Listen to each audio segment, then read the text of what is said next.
Gue tahu sebenarnya gue telat bikin video tentang Keychron Q1 ini, tapi ya udahlah mau gimana lagi. Karena gue juga sebenarnya sempat ngalamin galau mau ngambil si Keychron Q1 ini atau enggak. Gue juga kan sebelumnya udah pernah bilang bahwa gue tuh nggak minat sama Keychron Q1 karena gue nggak suka sama layoutnya. Gue emang nggak suka 75% exploded sih. Tapi ujung-ujungnya gue ikut-ikutan ambil si Q1 juga. Alasannya sebenarnya yang pertama karena harganya untuk sebuah entry level custom board itu cukup terjangkau, masih di bawah 3 juta rupiah untuk barebone kitnya. Terus yang kedua, stoknya dia ini cukup melimpah ya. Walaupun sempat ada yang namanya PO, tapi ya sebentar juga PO-nya cuma berapa bulan kalau nggak salah. Dan sekarang udah in stock barangnya. Jadi kalian kalau cari di marketplace lokal itu juga udah banyak yang jual si Q1 ini. Barangnya gampang banget gitu untuk nyarinya, karena biasanya custom keyboard kan agak-agak susah ya nyarinya, tapi ini tuh nggak gampang didapetin. Terus yang ketiga ya karena gue penasaran juga, di price point segitu ya si Keychron ini menawarkan hal yang seperti apa sih, apalagi ini sebagai custom keyboard pertamanya mereka gitu. Tapi setelah udah gue build kayak gini, ternyata gue kurang suka sama karakternya, entah dari segi suara ataupun dari typing feel-nya. So, mari kita coba untuk memodifikasi board ini. Yang pertama pastinya kita perlu lepasin lagi part yang tadi udah gue pasang, yaitu switch dan keycaps.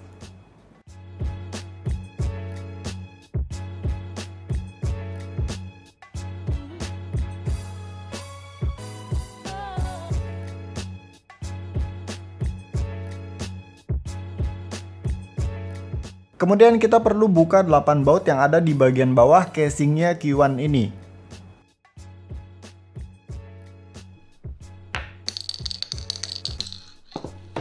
Setelah itu tinggal angkat bottom case-nya, dan di sini kita bakal menemukan dua lapis EVA foam dengan tebal yang sedikit berbeda. Untuk lapisan yang tipisnya ini sekitar 1 mm-an kali ya, yang ditempel ke bagian bottom case-nya, sedangkan lapisan satu lagi itu sedikit lebih tebal yang cuman ditaruh gitu aja.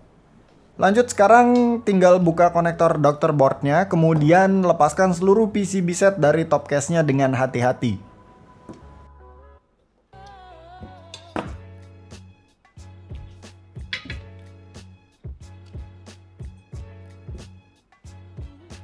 Terus gue perlu buka semua baut yang ada di plate-nya. Ya, plate-nya Q1 ini dibaut ke PCB-nya, dan plate bawahnya ini by the way pakai aluminium plate.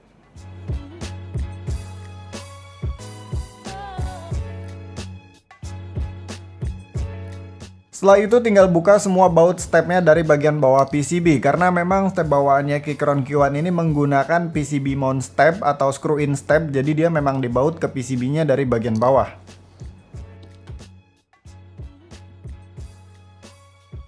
Nah, di sini untuk step bawahnya setelah gua bersihin, gua loop ulang menggunakan Kretox 205 Gen 0 pada bagian housingnya, dan untuk wire-nya gua loop menggunakan Permatex.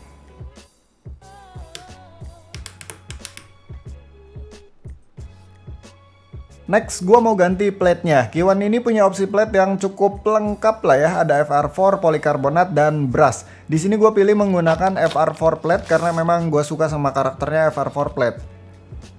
Sebelum pasang plate-nya ke PCB, di sini gua perlu pasang poron gasket strip-nya dulu ke plate-nya. Ini sebenarnya gasket strip-nya udah dapat dari sananya, jadi kita nggak perlu beli lagi ya. Cuman emang kondisi datangnya itu dia nggak udah ketempel gitu. Kita harus tempel sendiri. Tapi nggak apa-apa karena gampang kok nempelinnya.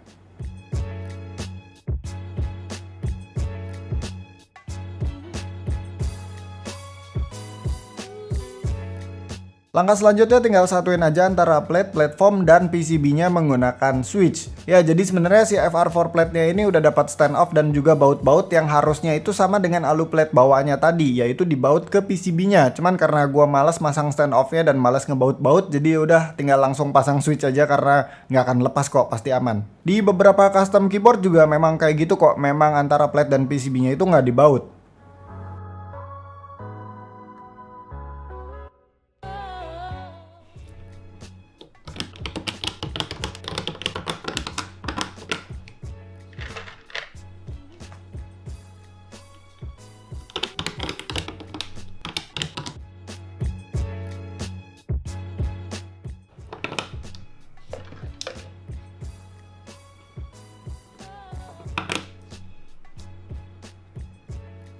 Berikutnya gue perlu pasang masking tape pada pinggiran bottom case-nya. Modifikasi ini biasa disebut dengan force break mode, dimana tujuannya adalah untuk meredam suara ping yang salah satunya disebabkan oleh bertemunya top case alu dengan bottom case alu.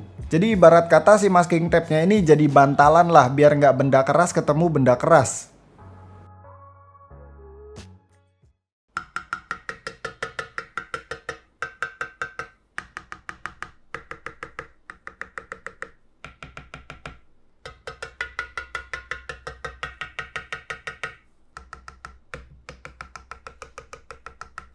Setelah itu untuk masalah dampener di bawah PCB, di sini foam bawaan yang tebelnya itu bakalan gua lepas, nggak akan gua pakai. Gua bakalan pakai yang tipisnya doang, tapi di sini gua bakalan tambahin pakai PE foam. Cuman PE foamnya ini gua simpen di bagian bawah, habis itu ditumpuk dengan EVA foam yang paling tipis dari bawaannya.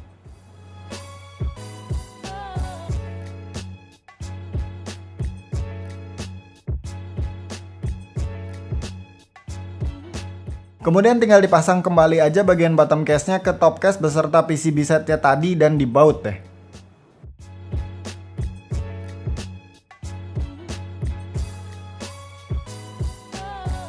Yang terakhir pastinya pasang kembali keycaps-nya.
Oke, mari kita bahas tentang overall boardnya dulu. Jadi si Q1 ini adalah board custom dengan layout 75% exploded, full alu case dengan alu plate, gasket mount, konektivitasnya wired only, support Mac layout, dan PCB-nya ini hot swap universal, south facing, RGB per key, dan juga support VIA.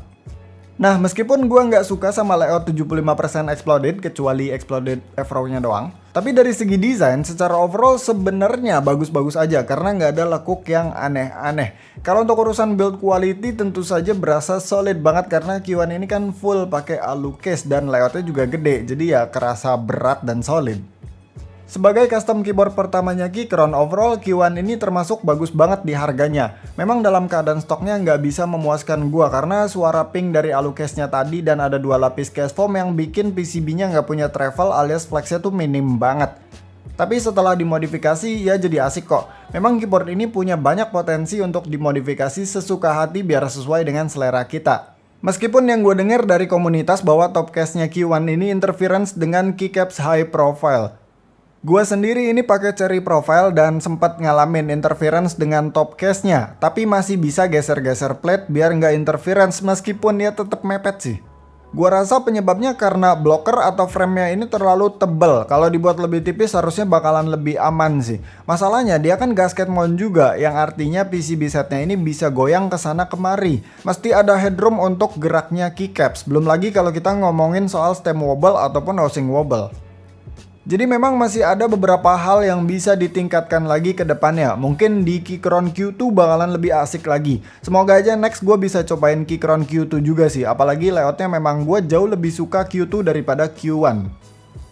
Tapi balik lagi, terlepas dari itu semua, Keychron Q1 tetaplah menjadi salah satu custom mechanical keyboard yang oke banget. Mungkin intinya gini ya, bagi gua Q1 ini kalau dalam keadaan stoknya itu feel-nya biasa aja. Tapi setelah dimodifikasi, bahkan modifikasi simple kayak yang gua lakuin di video kali ini, Feel-nya tuh jadi berubah total dan bikin gue jadi suka sama Q1 ini. Entah itu dari segi typing feel-nya ataupun dari segi suaranya. Dan bisa dibilang memang PR satu-satunya di Q1 ini adalah masalah itu tadi. Bagaimana caranya modifikasi ini board ya, bikin typing feel-nya tuh enak karena gasketnya punya travel yang cukup, tapi suara pingnya itu hilang juga atau berkurang jauh dari keadaan stoknya. Kita udah nggak perlu lagi mikirin yang namanya gimana caranya bikin Q1 ini biar case-nya terasa solid, karena case-nya udah aluminium dan solid pak, mau diapain lagi gitu.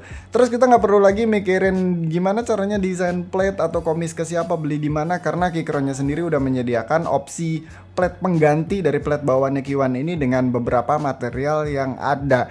Terus PCB-nya juga speknya udah bagus, dia south facing, terus outsop universal 5 pin dan compatible sama VIA juga. Jadi ya benar-benar PR satu-satunya cuman masalah itu tadi, suara dan typing feel yang perlu di-achieve dengan modifikasi sedikit doang yang gampang banget melakukannya. Itu perbedaannya benar-benar beda banget sih. Jadi segitu aja videonya, thank you yang udah nonton, sampai ketemu di video selanjutnya. Bye.